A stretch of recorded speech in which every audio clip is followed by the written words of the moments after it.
We'll guide you through how to disable and turn off data roaming on an Android phone. If you find this useful, then consider subscribing and liking the video.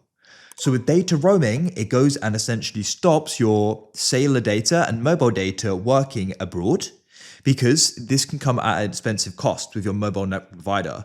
Your data that is included in your plan may not always be included when you're abroad, so you may want to go and have it turned off so it doesn't go and charge you when you're abroad. So we're going to guide you through how this can be done. Make sure it's this full guide and don't skip anything, otherwise you may go and miss how it's done. So without any other further ado, let's go and get started. So you want to go and swipe up like this and find the option for settings. You can just press search at the top and go and type in settings. Now you want to come down and find the option for connections and go and tap there. You then want to go and find the option for mobile networks and tap there. And then what you want to do is go and switch it off like so. And that's it. Now it's not going to go and work when you're abroad. Of course, you can always come back and turn it on if you want to.